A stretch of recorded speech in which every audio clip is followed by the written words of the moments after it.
आज मेरे पास एक क्वेश्चन है, उसको आपको डिस्कस करना है। ठीक है, एक बैलून है, ठीक, वो बैलून अर्थ सरफेस से अपवर्ड डायरेक्शन में एक एक्सेलरेशन से एक्सेलरेट हो रहा है। ठीक, कहीं रखा था, कुछ एनर्जी दिया, कुछ जैसे भी वो एक्सेलरेट हो रहा है ना। और ये जब बैलून किसी हाइट पे पहुंच गया, ठीक है, ये बैलून यहां से यहां तक पहुंचा टी नॉट टाइम में ना। टी नॉट टाइम में जब किसी बैलून किसी हाइट पहुंचा तो उसमें से एक पैकेट को गिरा दिया गया। इस पैकेट को अर्थ सरफेस पे पहुंचने में कितना टाइम लगेगा, आपको ये क्वेश्चन करना है। मैं फिर से कह रहा हूं, एक बैलून है जो अर्थ सरफेस से अपवर्ड डायरेक्शन में यूनिफॉर्मली ए एक्सेलरेशन से एक्सेलरेट हो रहा है। ठीक, जिसका जो ए टाइम टी नॉट टाइम तक वो एक्सेलरेट हुआ, जब किसी हाइट पे पहुंचा तो एक पैकेट गिरा दिया गया। उस पैकेट को अर्थ सरफेस पे पहुंचने में कितना टाइम लगेगा। देखिए, इस क्वेश्चन को सॉल्व करने से पहले आपको इक्वेशन ऑफ मोशन आना चाहिए। पहला equation v = u + at, second equation s = ut + half at square, and third equation v² = u² + 2s। ये आपके तीन इक्वेशन हो गए। ठीक है, इन तीन इक्वेशन के बाद आपको ये थोड़ा सा कन्वेंशन आना चाहिए मोशन ऑफ ग्रेविटी का।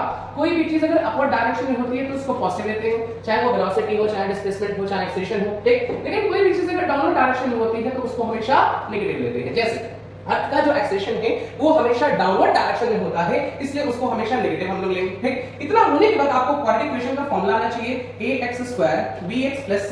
ठीक है ना, क्वाड्रेटिक इक्वेशन का फार्मूला क्या होता है, x = -b plus minus √b² - 4ac/2a। आपको ये चीजें आनी चाहिए, आप समझिएगा। ठीक है, ये पैकेट ऊपर जा रहा है, बैलून ऊपर जा रहा है। ठीक, इस बैलून की इनिशियल वेलोसिटी तो 0 है क्योंकि रेस्ट से स्टार्ट कर रहा है, तो इसकी फाइनल वेलोसिटी हो गई 0a * t0, है ना, क्योंकि t नॉट से t नॉट टाइम तक एक्सेलरेट हुआ। तो इस बैलून का अपवर्ड डायरेक्शन में फाइनल वेलोसिटी कितना हो गया, a t नॉट हो गया। चलिए, हो गया। अब ये बैलून कितना हाइट चला तो देखिए s = ut + half at², है ना। ये जो बैलून है ऊपर गया, इनिशियल इसका 0 था, अब प्लस हाफ। ठीक है, इसका एक्सेलरेशन अपवर्ड डायरेक्शन में है तो अपवर्ड वाली चीजों को पॉजिटिव लेते हैं, इसलिए पॉजिटिव ले लिया। और कितने टाइम तक ये एक्सेलरेट हुआ, t नॉट टाइम तक। इसका डिस्प्लेसमेंट इतना हो गया। तो इसकी जो बैलून की जो हाइट है ग्राउंड से, ये आपकी आ गई ½ a t नॉट के। ठीक, अब जब इतनी हाइट पे पहुंचा, इतनी वेलोसिटी से पहुंचा, तो उसमें से एक पैकेट गिरा दिया गया और पैकेट की वेलोसिटी उतनी ही होगी कि वो बैलून की हो। ये ना बच्चे ये भी गलती करते हैं। ठीक, पैकेट की इसमें से जो पैकेट को ड्रॉप किया गया है, पैकेट बैलून के अंदर था, तो जो बैलून के साथ होगा वही पैकेट के साथ होगा। और पैकेट अगर बैलून ऊपर जा रहा है तो ये पैकेट भी ऊपर जाएगा। इसीलिए जो पैकेट की हमारी या जो बैलून की वेलोसिटी होगी करंट टाइम में, वही वेलोसिटी हमारी पैकेट की होगी। तो पैकेट की इनिशियल वेलोसिटी हो गई a t0 और बैलून ऊपर जा रहा था तो इसलिए वेलोसिटी भी ऊपर होगी, तो ये पॉजिटिव होगा। ठीक, अब जब ये फ्री फॉल करेगा तो इस समय एक्सेलरेशन g होगा, दैट इज -g होगा, है ना। और ऊपर से नीचे आने के लिए इसको इतना डिस्प्लेसमेंट आना पड़ेगा और ये डिस्प्लेसमेंट नीचे है, नेगेटिव होना चाहिए, तो s की वैल्यू जो हो जाएगी -a t0, है ना।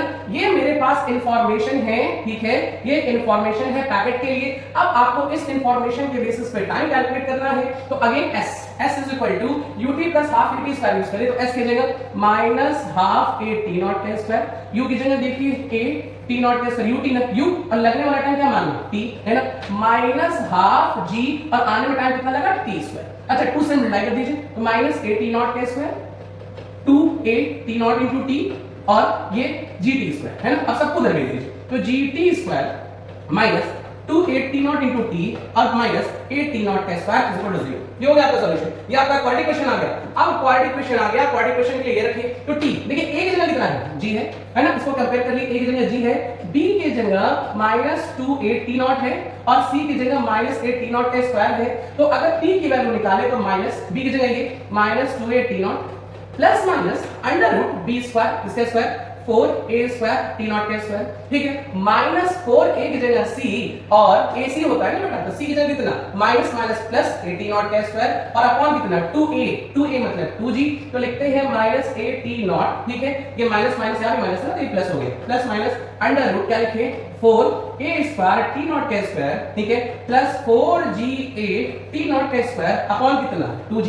ठीक है, अच्छा थोड़ा और सॉल्व करते हैं। ठीक, अब ध्यान से देखिए 2a t0 प्लस माइनस छोड़ दे रहे हैं, दोनों में कॉमन क्या है 4 t0², तो कॉमन ले लेंगे 2 t0 आ जाएगा। अब बचेगा आपका, यहां पे बचेगा a² प्लस कितना हमारा, ये आपका बच जाएगा ga अपॉन कितना 2g।